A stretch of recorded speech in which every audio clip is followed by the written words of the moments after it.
Estimados amigos, reciban un cordial saludo. Hoy es 23 de marzo y la Santa Madre Iglesia nos recuerda a un gran santo, Santo Toribio de Mogrovejo, arzobispo de Lima, siglo XVII.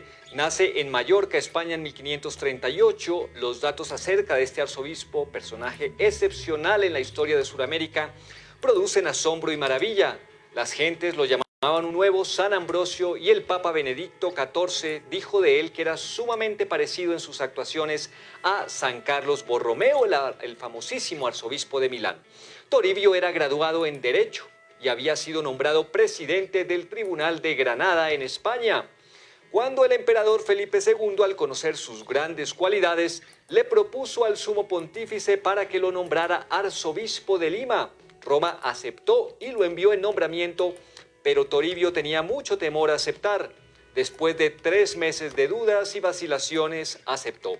El arzobispo que lo iba a ordenar de sacerdote le propuso darle todas las órdenes menores en un solo día, pero él prefirió que le fueran confiriendo una orden cada semana para de esta manera irse preparando debidamente a recibirlas.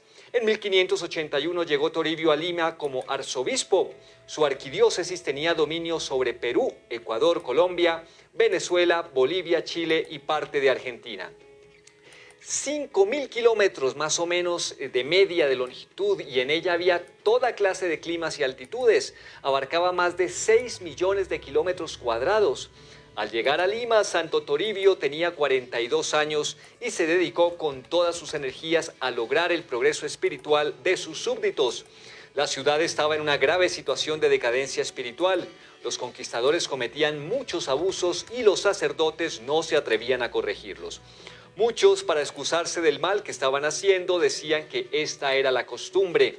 El arzobispo le respondió que Cristo es verdad y no costumbre, y empezó a atacar fuertemente todos los vicios y escándalos. A los pecadores públicos los reprendía fuertemente, aunque estuvieran en altísimos puestos.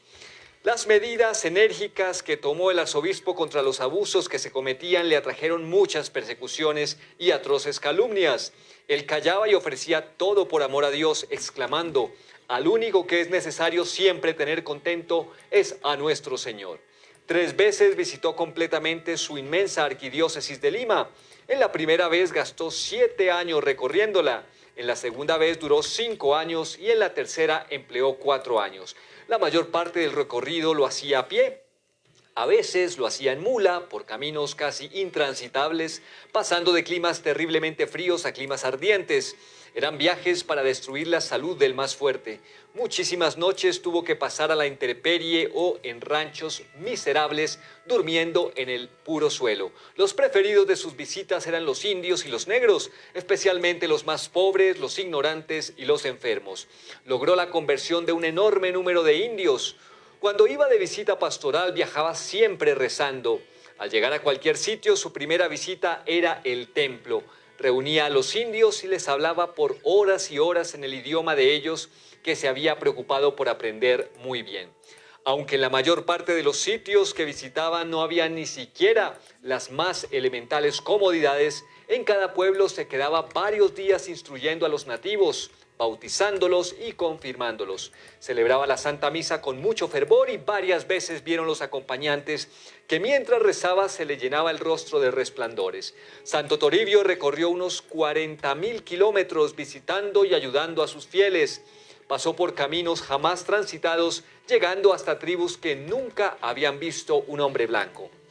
Al final de su vida, envió una relación al rey contándole que había administrado el sacramento de la confirmación a más de 800.000 personas. Una vez una tribu muy guerrera salió a su encuentro en son de batalla, pero al ver al arzobispo tan venerable y tan amable, cayeron todos de rodillas ante él y le atendieron con gran respeto las enseñanzas que les daba. El 23 de marzo de 1606, un jueves santo, murió en una capillita de los indios en una lejana región donde estaba predicando y confirmando a los indígenas. Estaba a 440 kilómetros de Lima cuando enfermó y prometió a sus acompañantes que le daría un premio al primero que le trajera la noticia de que ya se iba a morir, y repetía aquellas palabras de San Pablo: deseo verme libre de las ataduras de este cuerpo y quedar en libertad para ir a encontrarme con Jesucristo. Queridos amigos, Nuestro santo para el día de hoy.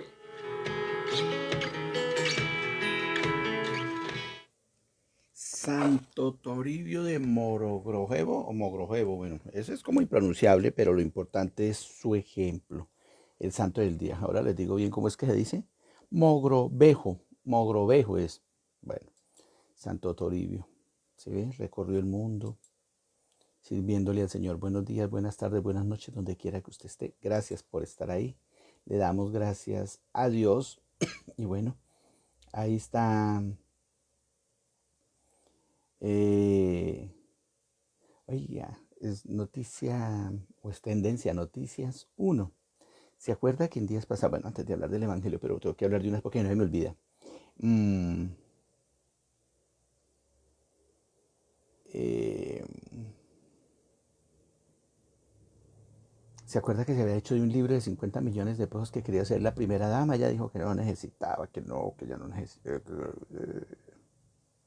Noticias uno sacó el WhatsApp donde hablaron con el director del Archivo General de la Nación y sí, sí sostuvo una charla con ella y sí, sí, sí iba a publicar el libro, o al menos eso escribió, a no ser que uno trabajando diga un chisme con tal de que, para que lo dejen por fuera, ¿cierto? Porque lo van a echar, lo más seguro es que lo van a echar, y ahí publicaron el chat y entonces Archivo General de la Nación aceptó a Noticias uno que primera dama quería el libro, le dijo que no, que ella era muy sencilla, que no iba a costar 50 millones y van a comprar aviones, van a comprar aviones. Y vuelve el COVID, va para arriba, sigue subiendo como espuma. La gente pensó que esto es una recocha, esto no ha pasado. Por ahí me mandaron un meme, voy a mostrarlo, qué carambas. El, el, porque es que me dio mucha risa bueno, eso mandan memes todos los días, pero este está muy bueno y se los quiero mostrar. Yo soy aquí, pero tengo que mostrarlo porque ¿cómo se llama? Si esta cosa abre, ¿no? Y que está igual de lento el proceso de vacunación en otros países. Solo miren, yo les voy a mostrar, bueno, pero yo doy vuelta acá para que no me vean la cabezota, dijo una amiga. Mire, cuando nos vuelvan a encerrar y puedan salir los vacunados, puros viejitos en la calle. Ay, no, eso me hizo dar mucha risa. Cuando nos vuelvan a encerrar y solo puedan salir los vacunados, mírenlos. Ay, oiga, la gente no perdona. A mí me gusta el humor, porque es que el humor me hace reír. Y en este país que hay tantos motivos para llorar. Entremos de una vez en materia, ya que estamos así como tan en confianza, dijo un amigo. Y entremos de una vez y trabajemos el Evangelio, porque, esta noche tenemos la Santa Misa. Tenemos 5:30 de la tarde el Santo Rosario. Miren los regalos que el Señor nos da. 5:30, a las 6 de la tarde va a estar el Padre eh, Cefair, viene desde Betania a hacer una vueltica y aprovecha para celebrar la Santa Misa para sus ovejillas de Betania. Y será a las 6 de la tarde, nosotros la reenviaremos. Y a las 7 viene el Padre Elber Laguna a acompañarnos con la misa del Santo Padre Pío. Bueno, Evangelio del día según San Juan 8, 21, 30. Ahí está. En aquel tiempo dijo Jesús a los judíos: yo me voy, ustedes me buscarán, pero morirán en su pecado. A donde yo voy, ustedes no pueden venir. Dijeron entonces los judíos: ¿estará pensando en suicidarse? Y por eso nos dice: a donde yo voy, ustedes no pueden venir. Pero Jesús añadió: ustedes son de aquí abajo y yo soy de allá arriba. Ustedes son de este mundo, pero yo no soy de este mundo. Se lo acabo de decir: morirán en sus pecados, porque si no creen que yo soy, morirán en sus pecados. Los judíos le preguntaron: entonces, ¿quién eres tú? Jesús le respondió: precisamente eso es lo que les estoy diciendo. Mucho es lo que tengo que decir de ustedes y mucho que condenar. El que me ha enviado es veraz, y lo que yo he oído decir a él es lo que le digo al mundo. Ellos no comprendieron que hablaba del Padre. Jesús prosiguió: cuando hayan levantado al Hijo del Hombre, entonces conocerán que yo soy y que no hago nada por mi cuenta. Lo que el Padre me enseñó, eso digo. El que me envió está conmigo y no me ha dejado solo, porque yo hago siempre lo que a él le agrada. Después de decir estas palabras, muchos creyeron en él. Dice el Santo Padre Papa Francisco en una homilía: cuando hayáis levantado al Hijo del Hombre, entonces sabréis que yo soy y que no hago nada por iniciativa propia. Jesús levantado en la cruz. Moisés hace una serpiente y la levanta. Jesús será levantado como la serpiente para dar la salvación. Pero el núcleo de la profecía es precisamente que Jesús se hizo pecado por nosotros. No ha pecado, se ha hecho pecado, como dice San Pedro en su carta. Llevó nuestros pecados en su propio cuerpo. Vamos a escuchar al Padre Aldemar, que nos regala la reflexión. Quiero invitarlos en este día para que tomemos la palabra de Dios desde el Evangelio de San Juan, capítulo 8, versos 21 al 30. Digamos juntos: Señor Jesús, yo te abro la puerta de mi corazón, de mi vida, y te recibo como mi único Señor y Dios. Acepto tu voluntad, sea la que sea, con tal de que ella se cumpla en mí. Te entrego el gobierno de mi vida, de mi casa, de mis asuntos, ahora y por siempre. Amén. Jesús continuamente está siendo fustigado por las críticas y las palabras de sus coterráneos, de la clase judía, pero sobre todo de la clase dirigente, que se niegan a creer en Él.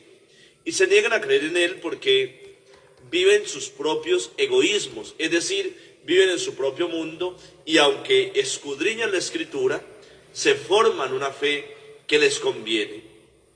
Lo que ellos quieren vivir es lo que aceptan. Pero cuando ha llegado Cristo, que los ilumina con su luz, ha quedado clara su oscuridad, y por eso fustigan contra Él. Jesús mismo hoy va a decir que si morimos, no morimos porque seamos condenados por Él, porque Él no ha venido a condenar sino a salvar. Lo ha repetido muchísimas veces. Moriréis por su pecado, dice el Señor. De modo que si llegásemos a morir o a condenarnos, no es porque Dios nos esté castigando, sino porque nosotros, haciendo un uso negativo de la libertad, hemos optado en contra de Cristo y no hemos asumido la luz, sino que hemos preferido la oscuridad, las tinieblas. Jesús ratifica hoy: es que ustedes son de aquí abajo, no son de ahí arriba. Y hoy me pregunto, ¿yo de dónde soy? ¿Soy del mundo o soy peregrino en el mundo pero ciudadano del cielo? ¿Hacia dónde estoy proyectando mi vida? Es la pregunta. ¿Es eso lo que tengo que preguntarme hoy, examinando mi propia vida? Jesús dice, podría condenarlos por muchas cosas que dicen, pero esa luz que Cristo ha venido a traer deja al descubierto la oscuridad. El Evangelio va dejando al descubierto nuestras oscuridades, y tenemos que optar o por salir de ellas o definitivamente quedarnos en esa oscuridad y sufrir las consecuencias. Mis hermanos, no puede unirse luz y oscuridad. No puedo pretender vivir momentos de cristianismo y momentos de mundanidad, sino que el Señor me está llamando a un cambio constante en mi vida para poder agradar al Padre y hacer la voluntad del Padre en la aceptación del Hijo en mi corazón. Termina este Evangelio haciendo esa profecía. Cuando el Hijo del Hombre sea levantado sobre la tierra, atraerá a todos hacia sí.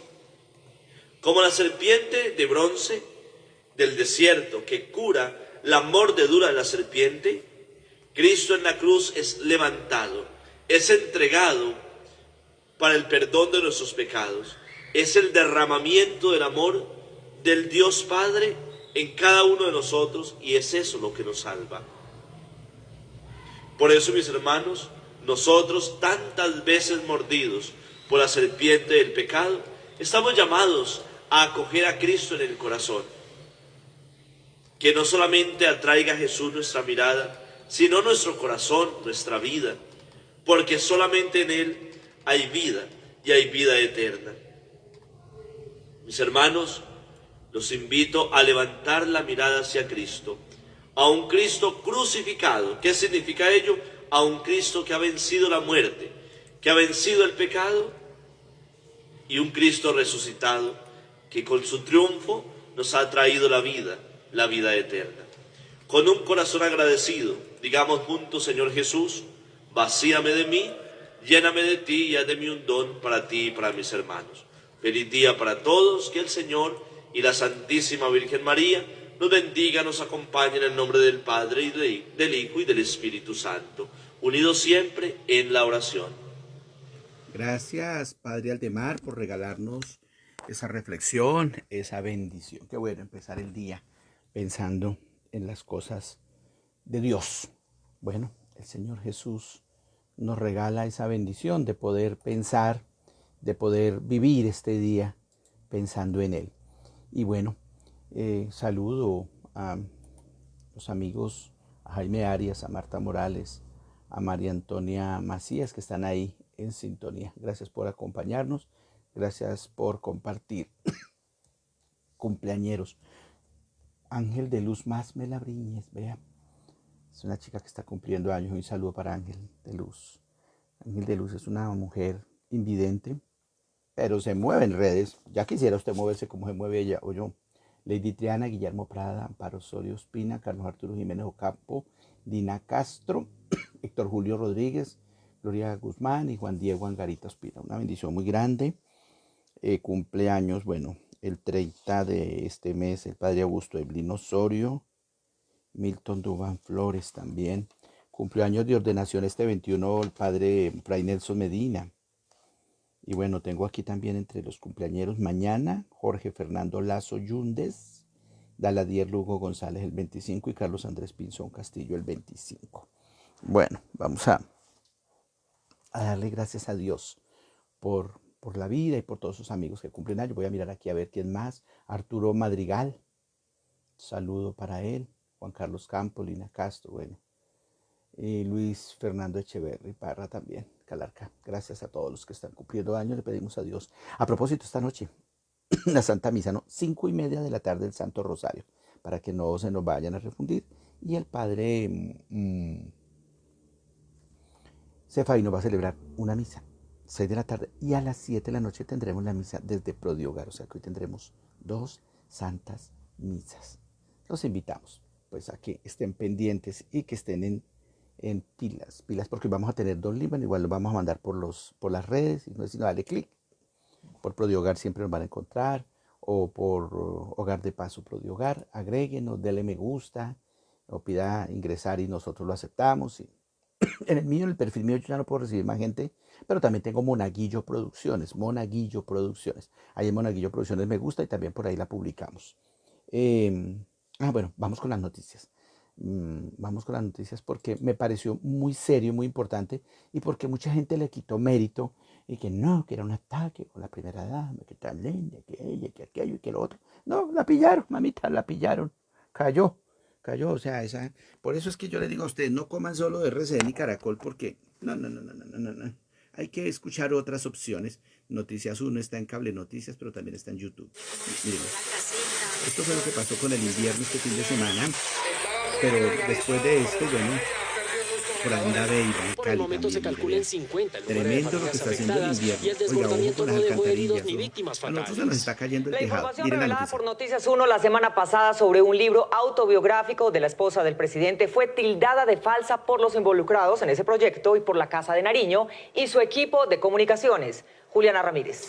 Mónica, tenemos prueba de que nuestra noticia es cierta. El propio director del Archivo General de la Nación me confirmó que sostuvo una reunión para hablar sobre el libro autobiográfico de la señora Ruiz. El pasado 4 de marzo se llevó a cabo una reunión entre Enrique Serrano, director del Archivo General de la Nación, y María Juliana Ruiz, esposa del presidente Iván Duque. En este encuentro, María Juliana Ruiz le solicitó a Serrano patrocinar un libro sobre ella y el papel que ha desempeñado como primera dama. La información revelada por Noticias 1 la semana pasada da cuenta sobre un libro autobiográfico que María Juliana Ruiz, esposa del presidente Duque, le pidió patrocinar al director del Archivo General de la Nación. El archivo es un lugar poco conocido, pero maravilloso. En las horas siguientes, el tema se tomó la agenda de diferentes medios y periodistas, unos para informar y otros para insultar la labor periodística de Noticias 1. Tanto la Casa de Nariño como el Archivo General de la Nación negaron la veracidad de lo informado, pero Noticias 1 tuvo buen cuidado en guardar la consulta que le había hecho al propio director del Archivo General de la Nación, Enrique Serrano. Hoy revelamos su contenido. Enrique, buenas tardes. Habla con Juliana Ramírez, periodista de Noticias 1. El pasado 4 de marzo, usted sostuvo una reunión con la primera dama, María Juliana Ruiz, en la que ella le solicitó que la entidad que usted dirige realice un libro autobiográfico sobre el papel de la primera dama. Quisiera saber cómo va el proceso de la elaboración del libro y cuándo sería publicado. Buenas tardes, Juliana. En efecto, sostuve una reunión en tal sentido, pero la información que requieres todavía está en proceso de investigación para decirte exactamente cuándo estaría listo. Saludos cordiales. Pero, aunque no se tenga fecha exacta, ¿saldría este año? En la primera mitad del año entrante, creo yo. Gracias. Noticias 1 se enteró el mismo jueves 4 de marzo de la reunión virtual que sostuvieron la esposa del presidente Duque y el director del Archivo General, pero se abstuvo de publicarlo el fin de semana del 6 y el 7 de marzo para verificar previamente los datos. El 11 de marzo le preguntamos al director Serrano y él contestó.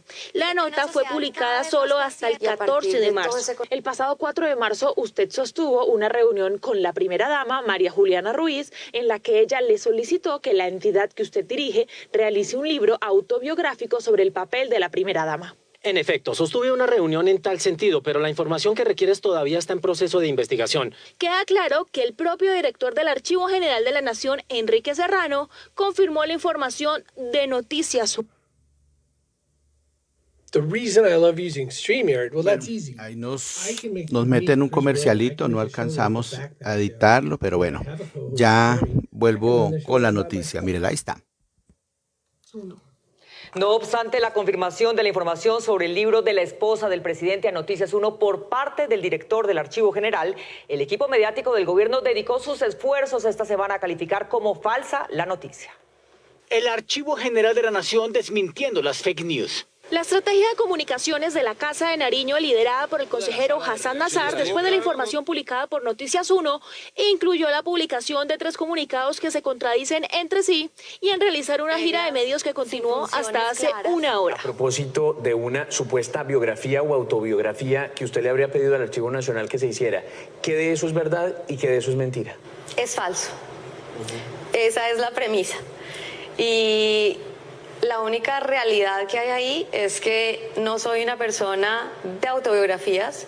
El director del Archivo General de la Nación, Enrique Serrano, salió al día siguiente de la emisión de Noticias 1 a desmentir lo que él mismo había confirmado a este noticiero con este mensaje. Doctor Serrano, ¿usted fue contactado para efectos de esta información por nuestros colegas de Noticias 1? Intentaron ponerse en contacto conmigo, pero pues yo no, por la reserva de este asunto, no les respondí oportunamente. Es decir, eso pues es un asunto que debía mantenerse, digamos, en la discreción de todos los proyectos que las instituciones adelantan. ¿Van a ustedes hacer algún tipo de acción interna para saber quién generó esta información que terminó y termina afectando al Archivo General de la Nación? Por supuesto, estamos haciendo una investigación para ver qué pudo haber pasado. Un primer comunicado de la señora Ruiz relacionado con el tema y publicado en la página de la Presidencia de la República habla sobre su gestión que califica de social y sus principales logros, precisamente lo que sería el contenido del libro. Soy una abanderada de construir conjuntamente la memoria histórica, la visibilización y el reconocimiento de la gestión social, manifestando siempre que esto se hace sin intenciones personales, sin protagonismos. El comunicado del Archivo General de la Nación negó la existencia de la solicitud de la primera dama y en un tercer comunicado firmado por María Juliana Ruiz se aseguró que buscaba rescatar la memoria histórica de las primeras damas desde el siglo XX. Pero el mensaje de Noticias 1 no menciona a primeras damas de gobiernos pasados. Señor Serrano, ¿van a entrevistar a otras primeras damas? Sí, señora. ¿Y a quiénes? ¿A qué otras primeras damas van a entrevistar? Pues algunas de las que todavía están vivas de presidencias anteriores. Aunque Noticias 1 solo emite los fines de semana, el lunes y el martes siguiente de la presentación de la noticia fue tendencia por parte de bodegas uribistas alimentadas por la estrategia de comunicaciones del consejero Nazar de calificar de fake news lo que es cierto. El director de la Agencia Jurídica del Estado, que luego del testimonio de Ginette Bedoya... En la Bueno, y ahí sigue lo de Ginette Bedoya, que también es otra vergüenza. Bueno, vean ese noticiero, ahí está en YouTube. Ya les voy a colocar el link para que lo vean completo. Está trozudo y carnudo. Es bueno hablar de que la FM está dirigida por Luis Carlos Vélez, lagarto a morir un peligro. Yo jamás escucho eso, no, ni desde que estaba Vicky, eso por higiene mental yo no escucho eso, es pura basura. Mi opinión personal, es lo que pienso. Hablo por Carlos Alberto Gómez. Y no soy mamerto, soy Carlos Alberto, por si las moscas. Y en Blue Radio está Néstor Morales. La hermana de Duque, o sea, el presidente, es la esposa de él. O sea, eso es de familia. Lo bueno es cómo se van desenmascarando todos esos medios de prensa que son terribles. Por eso es que Noticias 1 está... Y yo aporto 10.000 pesitos. Se le aporta en una cuenta de Baki para ayudarles porque es periodismo independiente. Por eso lo sacaron del Canal 1. ¿Sí ve que sí? Todos los dictadores lo primero que hacen, así empiezan los dictadores, la prensa. Pero es que ahora están las redes. Y eso no tiene... A veces las redes hay que mirarlo con pinzas. No es que tampoco todo lo que diga las redes es palabra de Dios, porque yo puedo poner mentiras. Pero mire, cuando un medio es serio, le dice, mire doctor, usted dijo esto en su chat de WhatsApp. Y ahora sale a decir, si le quieren hacer un libro, háganlo a doña Nidia Quintero de Turbay o de Balcázar, la que fue esposa de Turbay. Eso sí es primera dama, eso sí es trabajar. Y no solo por los 4 años, lleva como 30, 40 años la caminata solidaria por Colombia. Me le quito el sombrero a esa mujer. A ella sí, a ella sí. De resto, para don Ernesto. Bueno, hay un tema, está cumpliendo un año la pandemia. Y vi un tema que me llamó la atención y lo quiero compartir con ustedes. Porque la gente cree que esto es una recocha. Y una familia fue entrevistada por la W Radio. Yo miro acá, yo les quiero mostrar. Aquí tengo el video. Sin comerciales y nada, porque no YouTube no lo... es un testimonio del periodista. Yo solo quiero que lo vean y lo escuchen porque me parece conmovedor, porque es una reflexión y porque puede pasar. Y mucha gente no ha tomado La experta pericial internacional Daniela Kravets fue interrogada por los representantes de la víctima. Regálenme en un minuto, por favor. Que creo que tengo por ahí un sonido, se me está filtrando. Regálenme, por favor. Y le voy a colocar el video de la W Radio, que me parece al lugar. Que era una pandemia que nos cambió definitivamente la vida a todos. ¿Usted se acuerda cuando decíamos, oiga, los tapabocas, eso no son para todos, esto es una gripa, nos va a pasar pronto, el confinamiento será unos días? Es que yo creo que todos podríamos hacer ese ejercicio. Es más, si usted me lo permite, quiero hacer una rapidísima ronda antes de ir con el primer invitado que usted nos trae. Claro. Una rapidísima ronda con una única pregunta. Quiero arrancar con Vanessa. Vanessa, cuando comenzó la pandemia, ¿usted cuánto tiempo pensó que íbamos a durar en máxima alerta, en la casa, con tapabocas, en fin? ¿Cuánto tiempo pensó que iba a durar esto?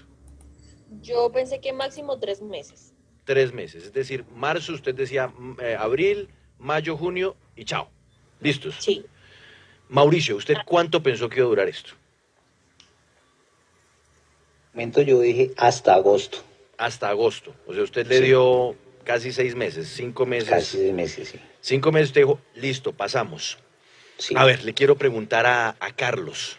Carlos, cuando empezó la pandemia, cuando se hizo el anuncio, cuando ya todos nos mandaron a la casa, un día de marzo, hace un año, ¿usted cuánto tiempo pensó que iba a durar esto? Eso iba hasta septiembre. Y le cuento que mi familia, que digamos, tengo un hermano que cumple en abril, dijo, no, para cuando cumple años, yo hago una tremenda fiesta porque esto ya se acabó seguro. Le debo confesar que me pasó lo mismo. Yo cumplo años en julio y yo dije, de aquí a julio, esto ya lo habremos superado. Andrea, en marzo, hace un año, ¿usted cuánto tiempo le había puesto a esto? Igual, yo dije, no, para julio también, el cumpleaños, esto ya se va a superar y será cuestión de un par de meses que estaremos en esta realidad de teletrabajo y véanos, y véanos, seguimos. Un año después. El que más se aproximó fui yo. Pues, ¿sí? Seguimos, o sea, Mauricio, se aproximó por debajo y todavía va lejos, está quedado. Andrea, vámonos a hablar de historias de pandemia. Nuestra sección es noticias que te mejoran la vida. Es difícil hablar de que esto nos mejoró la vida, nos la cambió más bien.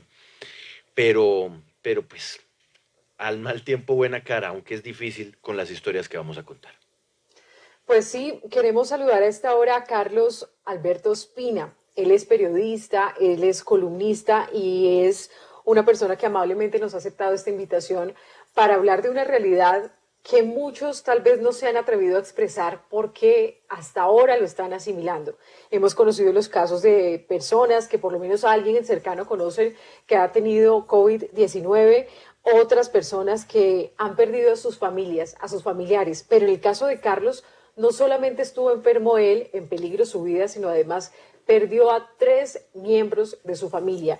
Cuando yo lo llamé hoy, me dijo Carlos que estaba incluso sentado en su estudio frente al computador a punto de expresar con palabras que es a lo que él se dedica, que las conoce muy bien las palabras, pero que estas no le estaban alcanzando para expresar lo que ha tenido que pasar después de que perdiera 3 miembros de su familia. Carlos, gracias por estar con nosotros aquí en Sigue la W. ¿Y qué opina usted de este balance, de esta pandemia que nos ha cambiado la vida a todos? Bienvenido.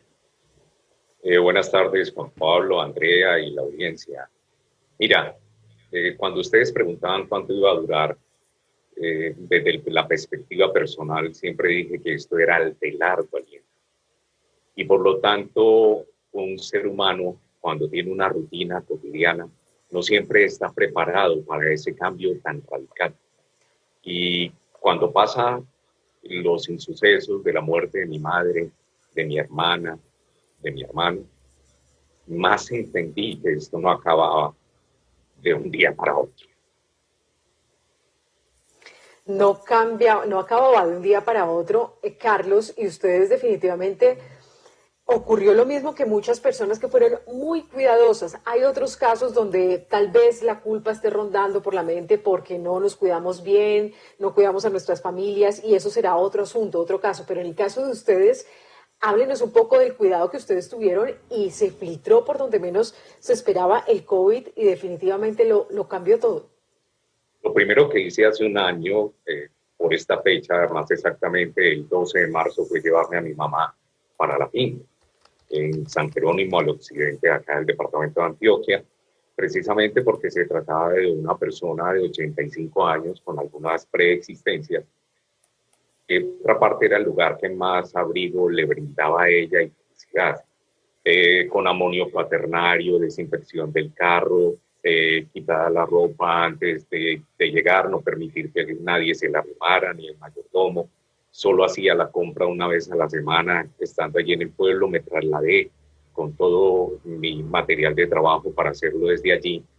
Y a pesar de ese cuidado, como te digo, del alcohol, del desinfectante y de mantener el distanciamiento social para proteger primero la vida de mi mamá y segundo porque lo tenía muy claro que uno tiene un tema de responsabilidad individual, de responsabilidad familiar y de responsabilidad social. En la medida que uno se descuida y se relaja, como está pasando ahora, después del último decreto del gobierno, se va a ir contagiando más las personas. Resulta que nosotros como familia habíamos adoptado la decisión de no permitir que hubiese fiestas ni reuniones en la época de Navidad, y no obstante, por una cuestión involuntaria de un tercero, que se hizo la prueba 2 días después del contacto con un positivo, como se dice vulgarmente, nos pringó a los 4, con la consecuencia que tú acabas de relatar. Es importante que la gente tenga en claro esa parte pedagógica que nos corresponde a los periodistas y a los medios de comunicación. No se haga la prueba en los primeros días, sino a partir del 5º y del 7º, porque sale un falso negativo y ese es el resultado de esta situación que bien está calificada de tragedia familiar. Carlos, la historia suya es una historia que han tenido que vivir muchas familias. Y mire que ayer cuando hablábamos en Consejo Editorial sobre lo que queríamos plantear hoy, pues tratábamos de llegar a un punto de entendimiento para saber qué es lo que pasa en la vida de una persona cuando de repente en menos de un año una única enfermedad que además pues como usted bien lo dice, llega de la mano de un familiar, de una persona de la misma familia, se termina llevando a, en su caso, 3 seres queridos. En el caso de otras personas, pues por lo menos yo he escuchado casos de personas que han perdido hasta 4 familiares por culpa de un contagio, de alguien que llegó contagiado a la casa. ¿Eso cómo se lleva en el alma? ¿Cómo se lleva en el corazón? ¿Cómo se carga en la conciencia? El saber que un error de un ser querido, porque finalmente un familiar es un ser querido, le costó la vida a otros 3 seres queridos de la familia. Juan Pablo, mira, lo primero que uno tiene que hacer como ser humano no es buscar culpables. Yo por eso hablo de un tercero, porque es más fácil no identificar ni familiar y que llegó un extraño, no permitida su presencia. Porque si tú cargas el corazón de ese dolor, empiezas a sentir lo de cualquier ser humano: rabia, desazón, desconsuelo, el por qué. Hay una realidad inevitable, que murieron y de forma muy, muy dolorosa mis 3 familiares. Cuando yo estuve a punto también en esta situación de perder la vida, no se me vino playback, porque yo ya había ido como elaborando cosas que precisamente me quedaba claro de que no iba a buscar culpables. Se muere mi madre el 8 de enero. Sin poder hacer el duelo, yo entro a hospitalización después de que Sura EPS me abandona, y gracias al trabajo solidario de mi familia, que me pusieron médicos, 2 enfermeras, pude llegar después a la clínica en un proceso de pelear la vida. El 31 de enero muere mi hermana. ¿Qué duelo puede haber ahí? ¿Qué forma de elaborar un concepto de la pérdida si luego el 5 de febrero muere mi hermano? Yo salgo el 23 y vengo a ver a mi familia cuando muere mi hermano. Entonces, si tú empiezas a buscar más que soluciones, elaborar una situación para que la gente entienda que esto duele mucho y que lo que hay que ser es responsable, no busques el culpable, busca más bien como sociedad que tenemos que transformar en nuestras prácticas en algo que impacta al mundo, que somos millones de personas que hemos pasado, como ustedes bien lo dicen, por esta situación. Carlos, pero yo prefiero quedarme con el mensaje de Juan Pablo, y entiendo muy bien tu intención de elaborar las cosas. Es que créame que es algo que me ha... Pues, hombre, yo no sé si aquí yo interpreto incluso el pensamiento de muchos colombianos que nos escuchan, de la gente que está a esta hora conectada con nosotros. Es que yo he cargado con la angustia. Si voy y me encuentro con mis papás, sea para llevarles un papel, luego yo duro 15 días contándolo día tras día el calendario para saber que no llevé el virus maldito. Entonces uno vive con esa angustia, pero yo quiero ir un poco más allá porque me parece además increíblemente sosegada su perspectiva, admirable, Carlos, y en su entorno familiar hubo quienes de pronto asumieron una posición diametralmente opuesta a la suya. Ahí sí, de buscar culpables, de señalar, de querer decir el otro, no sé qué, fue quien arrebató la vida de nuestros familiares. Ay, Juan Pablo, y Andrea, cuando uno en la vida lo orienta el amor, uno no busca ni venganza ni retaliaciones. Nuestra familia siempre ha sido unida, y por lo tanto nosotros nos concentramos en salvar la vida de mi madre, en salvar la vida de mi hermana y en salvar, por lo tanto, la vida de mi hermano. Yo ya iba medio superando la situación, y creo que esa cantidad de situaciones ahí confluyendo sobre los sentimientos, las emociones, si tú no llegas a un momento y dices, aquí lo importante es amar y continuar, porque si tú empiezas con el látigo del castigo a tratar de decir, si esto se hubiera hecho de esta manera, de verdad que te desconectas de acá. Y hay gente que lo vive así. En mi casa eran 5 mujeres las mayores, murió la menor de las mujeres. Y somos 5, éramos 3 hombres, los menores, murió el mayor de los hombres. Y creo que esa capacidad que tuvieron nuestros padres de siempre decir, la familia primero la unión familiar, llevó a que mis hermanas y mi otro hermano pensáramos más bien en concentrarnos en lo esencial, que era seguir con la vida y luchar por la vida de quienes se nos fue. Y por lo tanto es un legado que no siempre uno tiene la capacidad. Y te advierto, Juan, lo mismo que Andrea, esto no quiere decir que más tarde alguna persona con una debilidad emocional pues, empiece como a sentir otras cosas. Por lo tanto, es que hay que tomar esta situación por las riendas y tratar de enfrentar este dolor que no es fácil. Cuando yo, y extendiéndome un poco, salgo con la fiebre en 38.9 y la saturación súper baja, pero se había muerto a mi mamá hacía 2 horas, me vi en la disyuntiva, ¿me voy para dónde? ¿Para mi apartamento o para la casa de mi mamá que cuidé durante 9 años? Yo dije, de una, a enfrentar la situación. Si mi familia ha elaborado las cosas así, pues yo pienso que pueden salir más fácil adelante de este duelo, del desapego y de reconstruir una vida que no será igual. Eso sí es claro para cualquier ser humano en el mundo.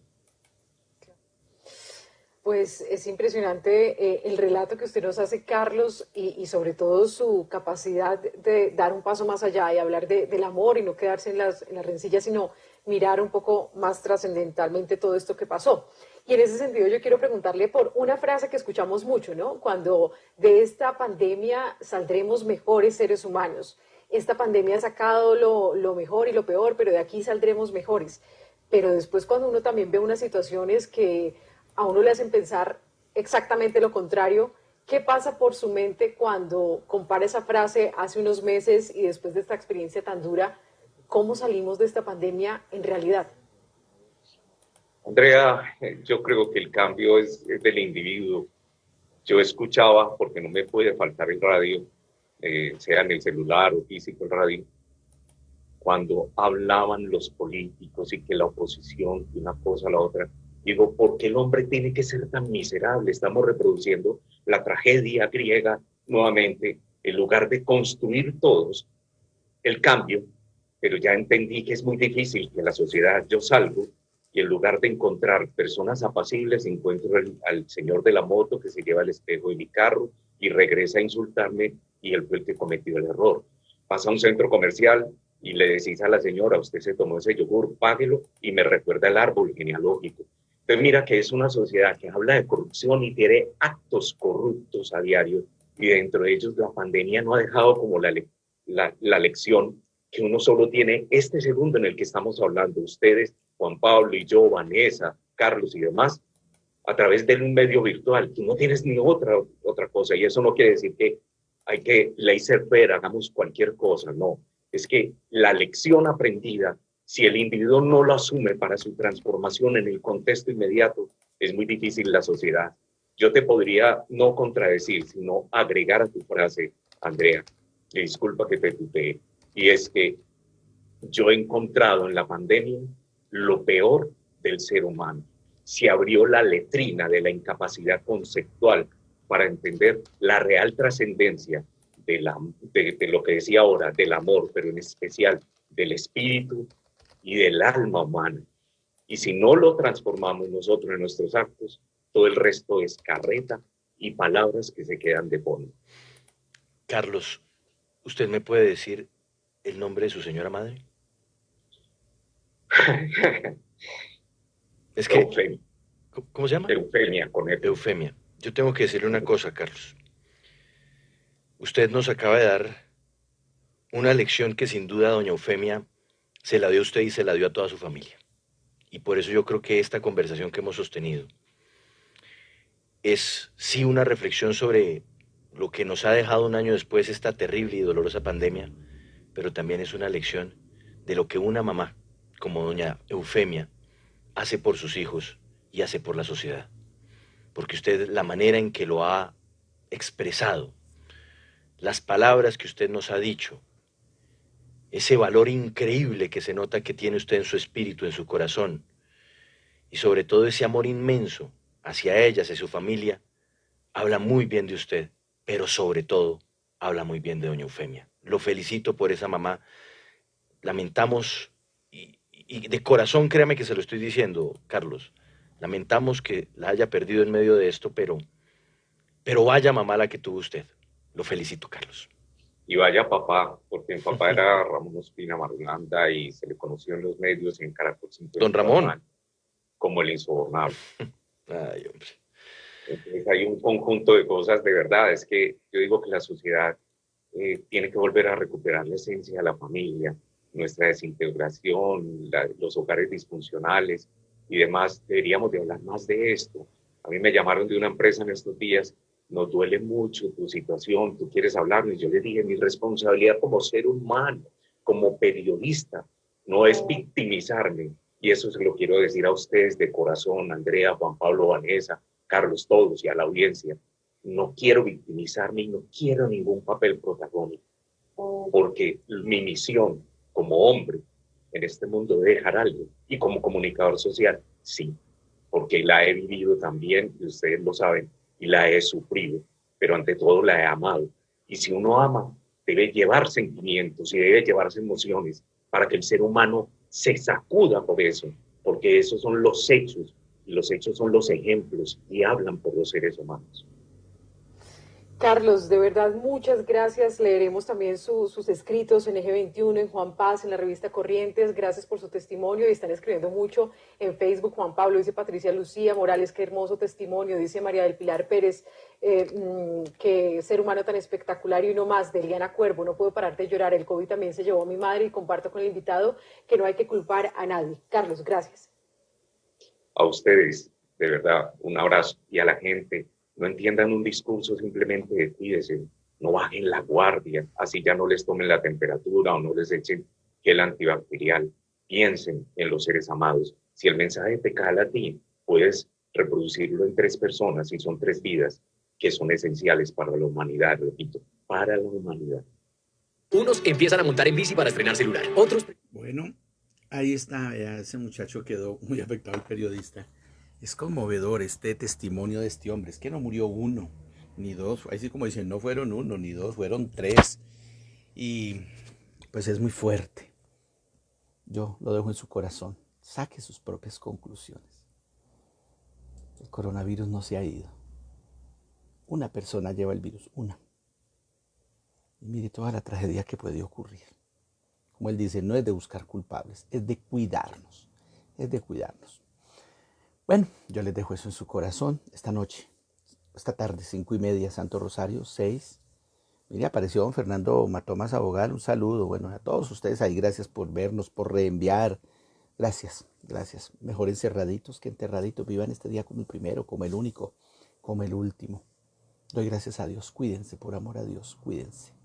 Cuídense, es lo único que les puedo decir. No tengo más en mi corazón que decirles, sino cuídense. Que tengan un buen día. Esta noche nos vemos, doble banquete de la Santa Misa, 23, homenaje al Padre Pío. Ustedes saben que ya es tradición en nuestra fundación, es nuestro momento de oración. Bueno, mientras esto arranca con la mirada al pasado. Pasado, RCN.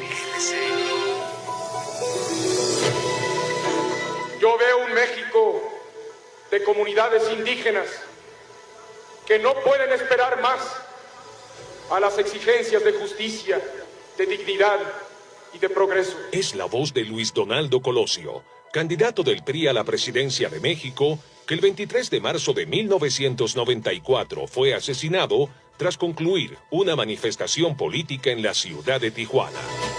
Ernesto Zedillo, quien reemplazó a Colosio como candidato y a la postre fue elegido presidente, recordaba así al líder desaparecido. Luis Donaldo Colosio representaba para México la certeza de un futuro como el que él soñó, como el que soñamos con él. RCN Televisión presentó el anterior programa. Y esta es una de las primeras identificaciones de RCN Televisión, que nació el 23 de marzo de 1967.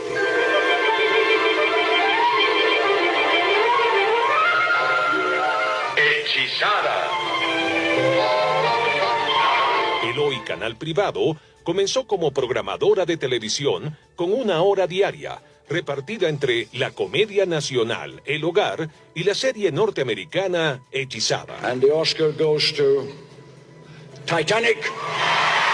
En 1998, un día como hoy, la película Titanic hace historia al recibir 11 premios Oscar, con lo que iguala el récord de Ben-Hur de 1959. Elizabeth Taylor as Cleopatra, Siren of the Nile.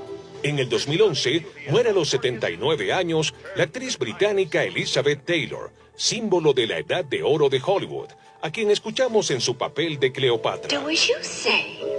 Literally? As if I was something you had conquered? Am I to understand then that you feel free to do with al me pasado. RCN. En el 2013, por primera vez en la historia de la Iglesia, se reúnen un papa en plenos poderes, Francisco I, y uno emérito, Benedicto XVI. Tuvimos la ilusión, la quimera, una serie de personas de hacer una especie de casa de la cultura. En el 2020, muere el dramaturgo colombiano Santiago García, uno de los fundadores del Teatro La Candelaria. Mirada al pasado. El 23 de marzo se celebra una profesión que nos ayuda día a día, ya que es el Día Mundial de la Meteorología.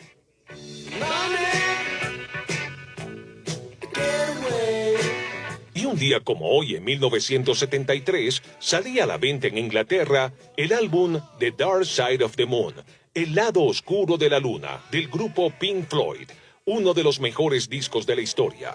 I can remember the moment of sitting down at Abbey Road.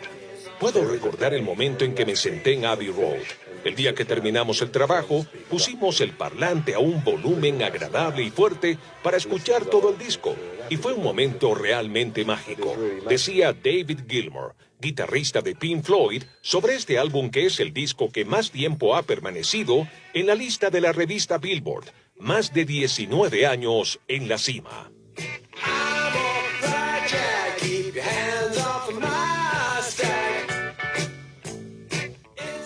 48 años se cumplen del lanzamiento de The Dark Side of the Moon, el lado oculto de la luna, el lado oscuro de la luna, de Pink Floyd.